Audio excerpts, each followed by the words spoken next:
Hi. So we are discussing IPMAT Indore 2023 quantitative aptitude MCQ problems which got some amazing questions. And this is one of them. It says if A plus B divided by B plus C is equal to C plus D divided by D plus A, which of the following statements is always true? So A is equal to C or B is equal to D. Now think about this. If I put A is equal to C and B is equal to D, both the sides it will become A plus C, A plus B, and instead of C if you put A, so A plus B. Again here also if you put C is equal to A, so A plus B, A plus B, because B is equal to D. So both of them are equal. LHS is equal to RHS. So this looks correct, right? If you put A is equal to C, again if you put A is equal to C, then what do we get? We get A plus B divided by B plus A. So this becomes 1. Right hand side also it will become A plus D, A plus D. So that also becomes 1. Now if you put A plus B plus C plus D is equal to 0. So instead of A plus B, you can put minus C plus D.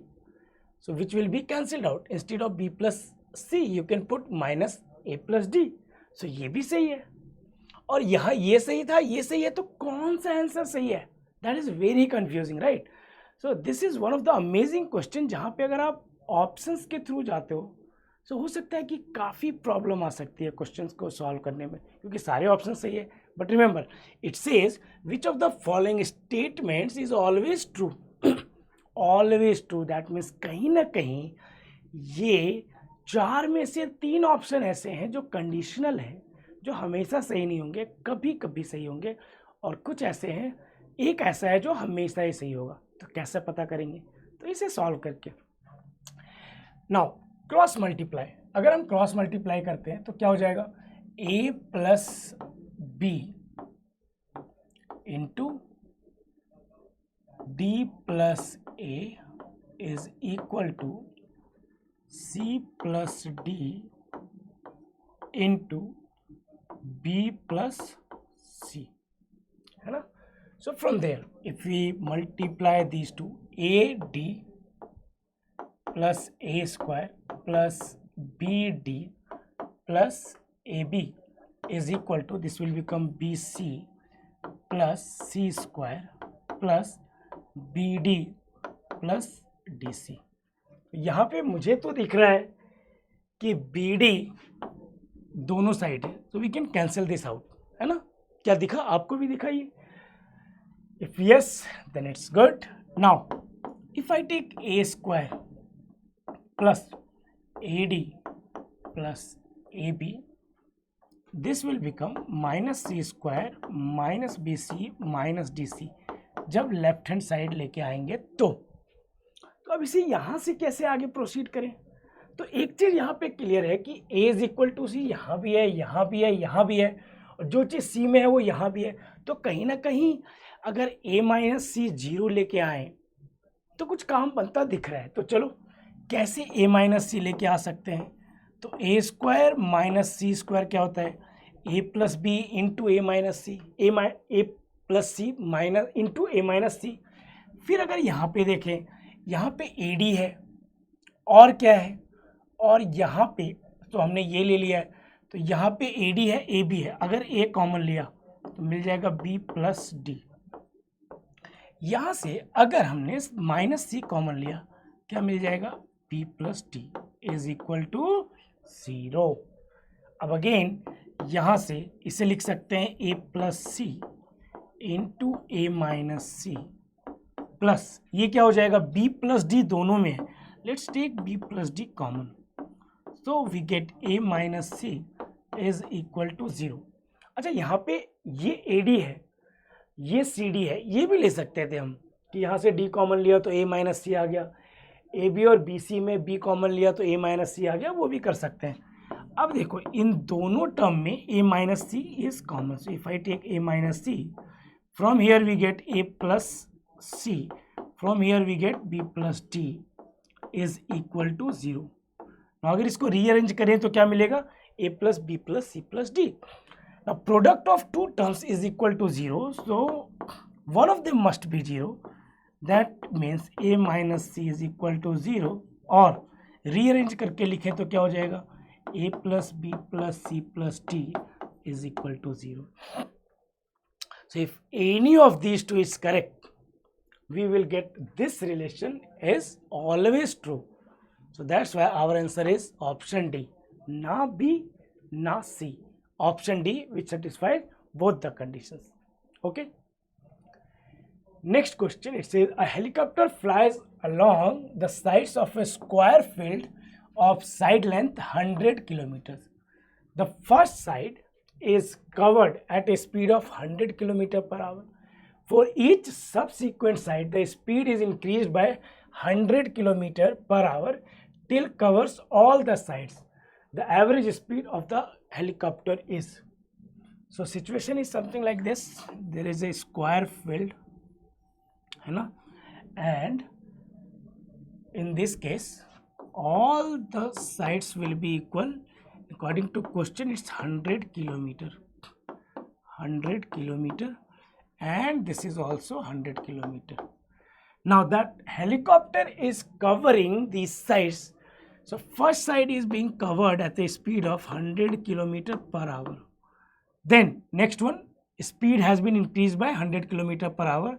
So in this case, the speed is 200 kilometer per hour. In this case, the speed is 300 kilometer per hour. And in fourth case, our speed is 400 kilometer per hour.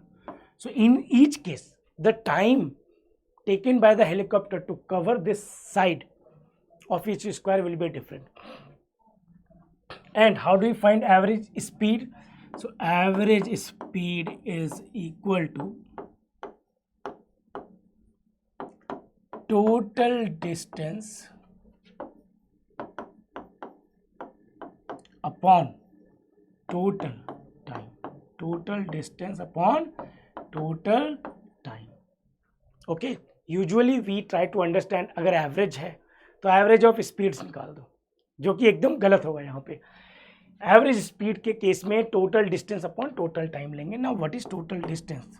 So total distance is 100 plus 100 plus 100 plus 100, all four sides. Now what is total time? So in the first case 100 kilometer is being covered by 100 kilometer per hour. In the second case 100 kilometer is distance, speed is 200. In the third case again distance is 100 kilometer but speed is 300 kilometer per hour. In fourth case distance is 100 kilometer per hour but speed is 400 kilometer per hour. Now in that case we get 400 divided by, this will be 1 plus 1 by 2 plus 1 by 3 plus 1 by 4. तो कैसे solve करेंगे इसे?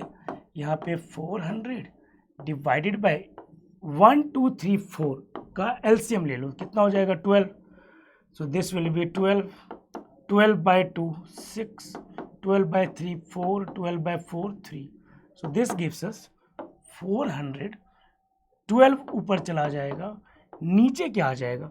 12 plus 6 18 plus 7 25. Now 25 into 16 is 400. So what do we get? We get 192 kilometer per hour. This is our average speed, and so our answer is 192 kilometer per hour. ठीक है, चलो let's go to the next question.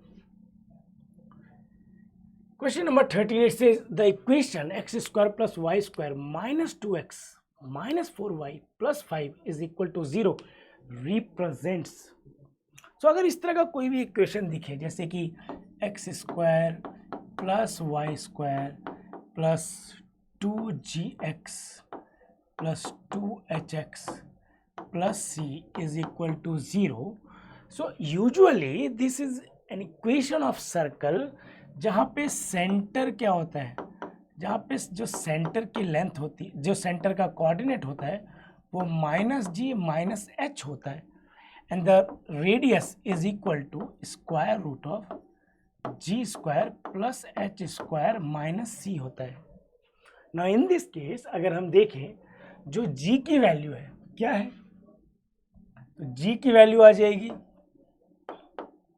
-1, h की value क्या आ जाएगी, h की value आ जाएगी -2 और c की वैल्यू क्या हो गई, c की वैल्यू 5 हो गई।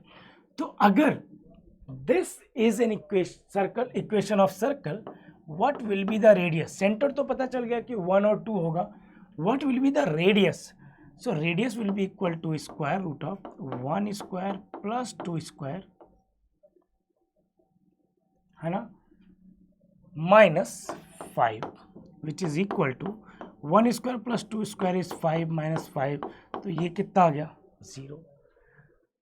इक्वेशन तो सर्कल का है बट रेडियस 0 है। क्या मतलब है इसका कि जो सर्कल है उसका रेडियस 0 है, तो क्या बन गया फिर वो एक पॉइंट बन गया, दैट्स इट, जस्ट एक पॉइंट और कुछ भी नहीं। So our answer is option A. ठीक है, देखो इस तरह के इक्वेशंस को ऐसे भी कन्वर्ट कर सकते हैं। अगर ये फॉर्मूला और ये डिटेल याद ना हो, you can also solve it like this, that X square -2x plus 1, 2 into 1 into X plus Y square -4y plus 4 plus 1 कितना हो गया 5 is equal to 0। So we can write this as x -1 whole square plus y -2 whole square is equal to 0। अब इसी situation में अगर x minus a whole square plus y minus B whole square is equal to R square होता है, तो अपना centre हो जाता है ए बी, सेंटर का कोऑर्डिनेट ए बी हो जाता है, और जो रेडियस की लेंथ आ जाती है वो क्या आ जाती है, वो आर आ जाती है। But in this case centre तो है बट रेडियस 0 है। So again this denotes N equation of a point. Now, question number 14, it says the probability that a random chosen positive divisor of 10 to the power 2023 is an integer multiple of 10 to the power 2001. ये तो clearly दिख रहा है कि this number is a multiple of this number, है ना। सो सबसे पहले देखते हैं कि कितने ऐसे पॉजिटिव डिवाइजर होंगे इस नंबर के। So number of positive divisor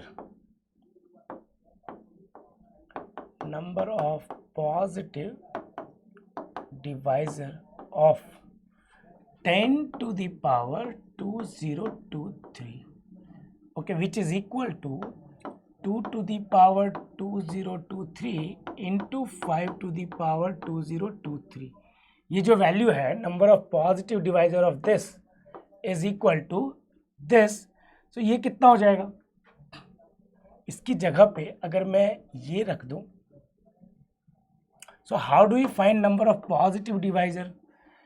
सो देखो कोई भी नंबर का अगर प्राइम फैक्टराइजेशन करो, मान लो कोई नंबर n है, सो number of prime factor of a to the power x, b to the power y, c to the power z and so on, where a, b, c, d these are prime factors of this number, then this will be equal to y plus x plus 1 into y plus 1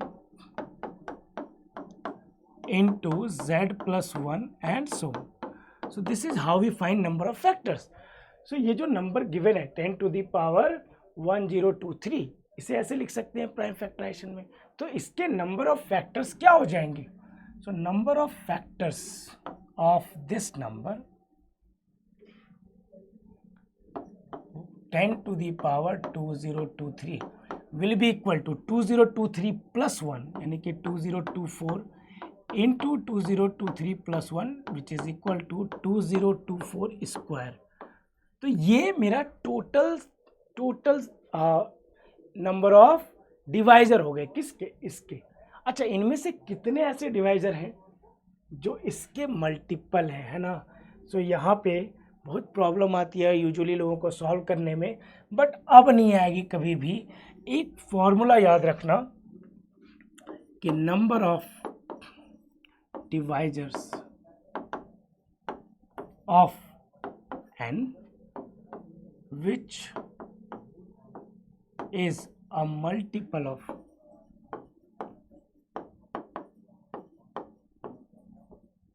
m is equal to number of factors या number of divisors कह लो, ठीक है, यहाँ divisor use किया हुआ है तो divisor is number of divisor of n divided by m, बस यही यूज कर लो। तो यहाँ पे हम क्या कह सकते हैं, कितने ऐसे डिवाइजर होंगे which are multiple of this. So divisors, number of divisors लिख लेते हैं। So number of divisors of 10 to the power 2023 which are multiple of 10 to the power 2021 ना, so 2001 actually, so 10 to the power 2001 is equal to number of divisors of, ये follow करो, n क्या है 10 to the power 2023, m क्या हो गया 10 to the power 2001, so this is equal to number of divisors of 2023 minus 2001 यानी कि 10 to the power 22, यही आएगा ना 10 to the power 22। अब इसके कितने डिवाइजर्स होंगे, तो इसका प्राइम फैक्टराइजेशन करो, number of divisors of 2 to the power 22 into 5 to the power 22 which is equal to 22 plus 1 23 into 23 which is equal to 23 square, एक ये आया। These are our favorable number of events, so from there we can find required probability is equal to number of divisors which are multiple of this which is 23 square, number of divisors of this number which is 2024 square, so that will be our answer। दिख रहा है कोई option में, yes, option D is our answer।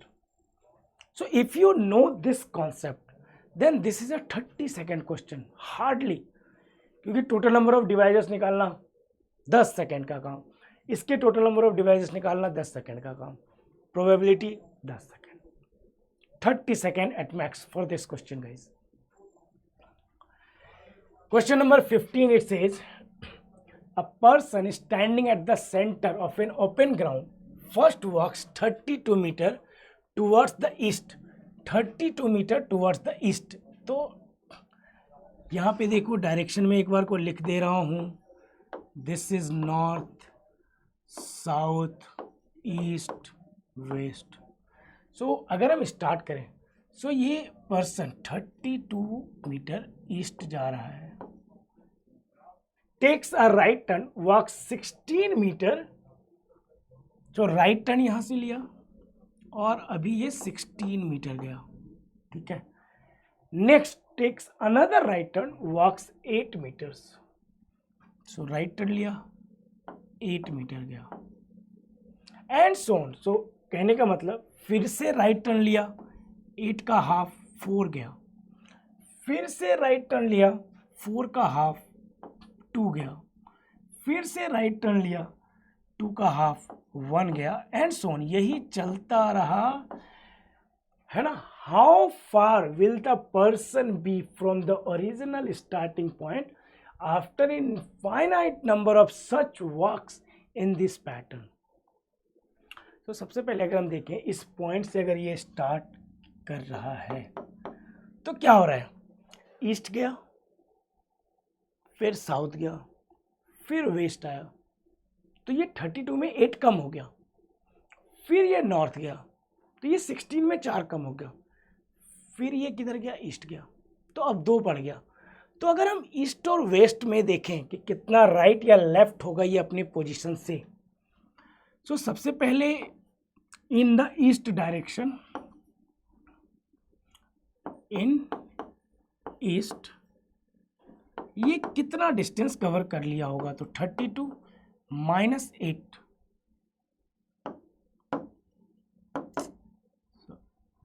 32 minus 8, फिर plus 2, फिर minus, और चलता रहेगा ऐसे ही। और अगर हम बात करें साउथ में, तो इसने कितना डिस्टेंस कवर कर लिया होगा टोटल, तो इसने स्टार्ट किया 16 से, फिर माइनस कर दो 4, फिर प्लस कर दो 1, फिर माइनस कर दो सोन। तो ये क्या बन रही है, एक जीपी की सीरीज बन रही है। क्या बन रही है, geometric progression series. Geometric progression series में हम क्या जानते हैं कि अगर इन्फानाइट सम है a plus A R square till infinite terms, then this is equal to a upon 1 minus R. कब, when mod of r is less than 1। तो यहाँ पे जो कॉमन रेशियो है वो -1/4 है। 32 डिवाइड बाय -8 इज -1/4। तो अगर इसका मैं सम निकालना चाहूँ तो इसका सम कितना आएगा, first term is 32 divide by 1 minus 1/4, तो प्लस हो जाएगा। सो 32 into 5, sorry not 5, 32 into 4 divide by 5। So 32 into 4 divide by 5, तो 128 अपॉन 5 आ गया। ये टोटल डिस्टेंस होगा after infinite works in east and west direction. अब साउथ की बात करें तो फर्स्ट टर्म कितना है, 16 है। फिर से वही करेंगे, 1 माइनस 1/4, तो 1 प्लस 1/4 हो जाएगा, 1 minus minus 1/4, so 60, this will B 16 into 4 divide by 4, which is equal to 64/5. So basically this person who has started from here, इसने मूव किया है 128/5 unit in east and south में 64/5 यूनिट अल्टीमेटली। तो जो distance होगा, this is our distance, right. So how do you find this distance, let's try to find it. तो question is कितना दूर होगा, how far. So let's find this distance d will be equal to square root of 128/5 whole square plus 64/5 whole square, है ना। ये थोड़ा 5 jumbled up हो गया, प्लस 64/5 होल स्क्वायर। सो 64/5 तो हम कॉमन ले सकते हैं दोनों से। 128 क्या होता है, 64 इंटू 2। तो अगर मैं 64/5 बाहर निकाल लूँ तो अंदर क्या बचेगा, यहाँ 4 का और यहाँ 1, सो ये आ जाएगा square root of 5। So 64/5 into root 5। अब अगर हम ऑप्शन देखें, कोई ऑप्शन काम का दिख रहा है ना। सो ये रूट 5 को कैंसिल आउट कर देगा, तो क्या बचेगा, ये 64/√5 meters, and so our answer is option A. So it's a really interesting question based on geometric progression series, sum of infinite geometric progression series. Okay, so I hope you enjoyed these solutions. Thank you.